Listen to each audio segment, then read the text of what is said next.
Hi friends, எல்லோருக்கும் வணக்கம். எல்லோரும் எப்படி இருக்கீங்க? நல்லா இருக்கீங்களா? இன்றைக்கி அந்த கதையோட அடுத்த பகுதி தான் பார்க்க போகிறோம். அதுக்கு முன்னாடி நீங்கள் செய்ய வேண்டிய விஷயம் என்ன அப்படின்னு கேட்டிங்கன்னா, மறக்காமல் நம்ம சேனலை சப்ஸ்கிரைப் பண்ணிக்கோங்க.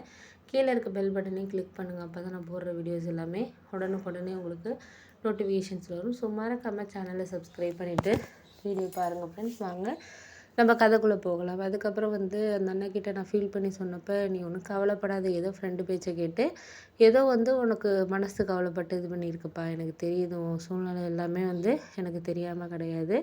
நீ ஒன்றும் கவலைப்படாத. நம்மளுக்கு எந்த அளவுக்கு ரெஸ்பான்சிபிலிட்டி இருக்குது அப்படிங்கிறத நம்ம இது பண்ணுற மாதிரியான ஒரு சூழலில் தான் நமக்கு நம்ம பார்த்துக்கணும். நீ அதெல்லாம் நினச்சி எதை நினச்சி ஃபீல் பண்ணாதப்பா, பார்த்துக்கலாம் நீ அப்படின்னு சொல்லிட்டு சொன்னோன்னே, அப்போ தான் எனக்கு தோணுச்சு, சரி ஓகே, இதுக்கப்புறம் நம்ம மனசு இது கஷ்டப்படக்கூடாது. அவர் சொன்ன ஒரு விஷயம் தான் எனக்கு மனசு உள்ள இருந்துச்சு. நீ இப்போ இந்த வேலை போயிட்டு நான் அதையே நினச்சிக்கிட்டு இருக்காமல் ஒரு புது வேலையை நம்ம தேடுவோம் கண்டிப்பாக அப்படின்னு சொல்லிட்டு அதை நினச்சேன்னா தான் உனக்கு அடுத்த ஒரு வேலைக்கு நீ போகிறதுக்கு உனக்கு ஒரு இதாக இருக்கும். கிட்டத்தட்ட நீ ஒரு வாரம் ஆனாலும் சரி, 10 நாள் ஆனாலும் சரி, நானும் 2-3 கம்பெனி தெரிஞ்சவங்க பசங்கக்கிட்டேலாம் சொல்லியிருக்கேன்.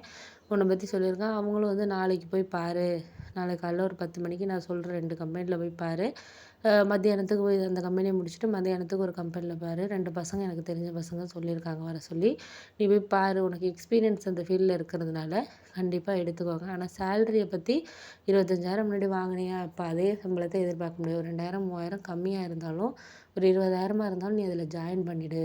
ஏன்னா அதில் ஜாயின் பண்ணிட்டேன்னா நிறைய இன்சென்டிவ்ஸ் உனக்கு கிடைக்கும். அங்கெல்லாம் இங்கே பொறுத்தளவில் கம்பெனிஸ்லாம் ஒரு 6 மாதத்துக்கு ஒரு தடவையே இன்சென்டிவ்ஸே நல்லா போடுவாங்க. உனக்கு எந்த அளவுக்கு நீ பர்ஃபார்ம் பண்ணுறியோ அதுக்கேற்ற மாதிரி உனக்கு இன்சென்டிவ்ஸ் எல்லாம் கிடைக்கும்ப்பா அப்படின்னோடனே, சரிண்ணே எனக்கு புரியுது, புரியாமல் கிடையாது, சரி நம்ம பார்த்துக்கோண்ணே அப்படின்னோடனே, சரிப்பா நீ எதாக இருந்தாலும் அதை போட்டு நீ மனசை போட்டு இது பண்ணிக்காத, நல்லா படுத்து ரெஸ்ட் எடுப்பா அப்படின்னு சொல்லிட்டு, அப்புறம் அந்த அண்ணனும் நானும் தூ கொஞ்சம் அப்படியே பேசிக்கிட்டே இருந்தோம். அப்புறம் நான் தூங்கிட்டேன்.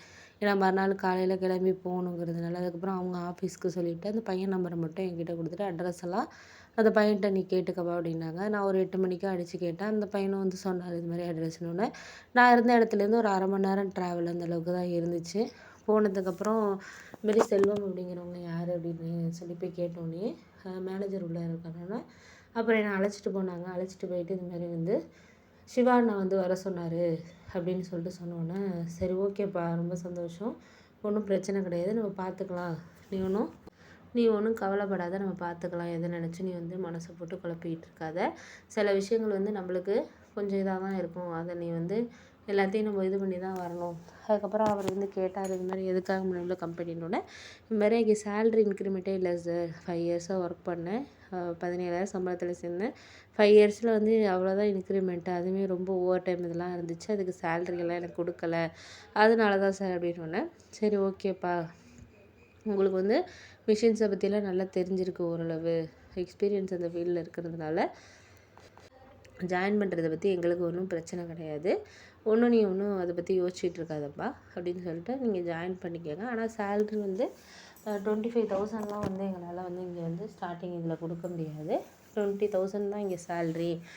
நீங்கள் ஜாயின் பண்ணுறதுனா நாளைக்கே கூட ஜாயின் பண்ணிக்கலாம். ஆனால் இன்சென்டிவ்ஸ்லாம் நீ போக போக இன்சென்டிவ்ஸ்லாம் இருக்குது. ஆனால் ரூமெல்லாம் இங்கே கம்பெனிலே கொடுத்துருவாங்க உங்களுக்கு, ஃபுட்டு மட்டும் நீங்கள் பார்த்துக்கிட்டிங்கன்னா போதும் அப்படின்னோடனே எனக்கு ஓரளவு பரவாயில்ல அந்த மாதிரி இருந்துச்சு.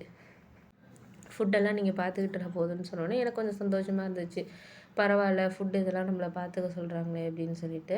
அதுக்கப்புறம் என்ன ஆச்சுன்னு பார்த்தீங்கன்னா, சில விஷயங்கள் நம்மளுக்கு சந்தோஷமாக ஒரு இதில் இது பண்ணுறதுக்கு நம்மளுக்கு இதுதான் நம்மளுக்கு சரியான இது அப்படிங்கிற மாதிரி எனக்கு தோண ஆரம்பிச்சிச்சு. அதுக்கப்புறம் நான் ஓரளவு மனசு எனக்கு சந்தோஷமாகவும் இருந்துச்சு.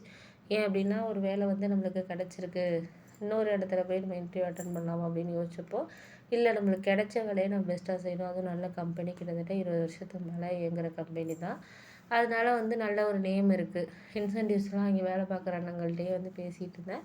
அவங்களாம் 18,000 சம்பளத்துக்கும் ஜாயின் பண்ணாங்க. இப்போ 30,000 வரைக்குமே 2 வருஷத்தில் வாங்கிட்டு இருக்காங்க. இன்க்ரிமெண்ட்லாம் நல்லா ப்ரொவைட் பண்ணுற கம்பெனிப்பா அப்படின்னோடனே எனக்கு ரொம்ப சந்தோஷமாக இருந்துச்சு. பரவாயில்ல, நம்மளுக்கு இன்க்ரிமெண்ட் இதெல்லாம் ஓரளவு இது பண்ணிட்டாங்க அப்படிங்கிற மாதிரி எனக்கு ரொம்ப சந்தோஷமாக இருந்துச்சு. அதுக்கப்புறம் என்னாச்சுன்னு பார்த்தீங்கன்னா, அந்த எனக்கு தெரிஞ்ச அண்ணங்கிட்ட ரொம்ப சந்தோஷம் அப்படின்னு சொல்லிட்டு ஃபோன் பண்ணி சொன்னேன். நான் வந்துடுவேன்ப்பா, இன்னும் ஒரு 1 மணி நேரத்தில் ஆஃபீஸ்லேருந்து வந்துடுவேன், நம்ம பேசிக்கலாம் அப்படின்னு சொன்னார். அப்புறம் வந்ததுக்கப்புறம் அவரும் சொன்னார், பரவாயில்ல போய் அட்டன் பண்ணிவிட்டு ஏதோ நல்லபடியாக உனக்கு வந்து ஒரு வேலை கிடச்சது எனக்கு ரொம்ப சந்தோஷமாக இருக்குப்பா.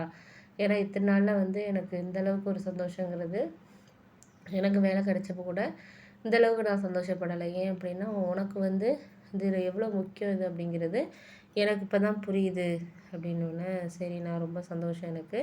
நீங்கள் ஒன்றும் கவலைப்படாதீங்க